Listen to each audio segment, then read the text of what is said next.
Vadakkankulam Joy பல்கலைக்கழகத்தில் சர்வதேச வேளாண்மை விஞ்ஞானிகள் மற்றும் மாணவர்கள் கலந்து கொண்ட கருத்தரங்கில் வேளாண் விளை பொருட்கள் குறித்து மாணவர்களுக்கு விஞ்ஞானிகள் விளக்கம் அளித்தனர்.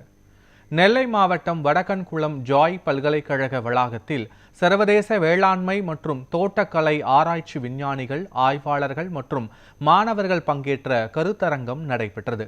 பல்கலைக்கழக வேந்தர் SA ஜாய் ராஜா தலைமையில் நடைபெற்ற இந்த கருத்தரங்கத்திற்கு ராஷ்டிர அமைப்பின் தேசிய செயலாளர் பால்பாண்டி, தலைவர் டேனியல் ஜெயராஜ் ஆகியோர் முன்னிலை வகித்தனர்.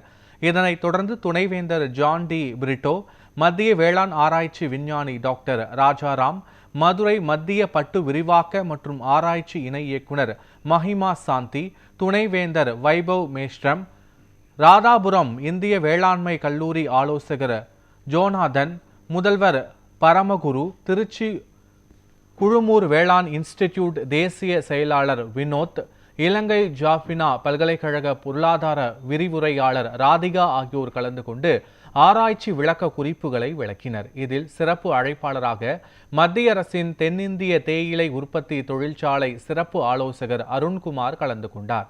இந்த நிகழ்ச்சிக்கான ஏற்பாடுகளை ஜாய் பல்கலைக்கழக வேளாண் அறிவியல் பள்ளி முதல்வர் பூஜா கிருஷ்ணா செய்திருந்தார். இதில் ஏராளமான விஞ்ஞானிகள் கலந்து கொண்டு வேளாண் விளைபொருட்கள் சம்பந்தமாக மாணவர்களுக்கு விளக்கம் அளித்தனர்.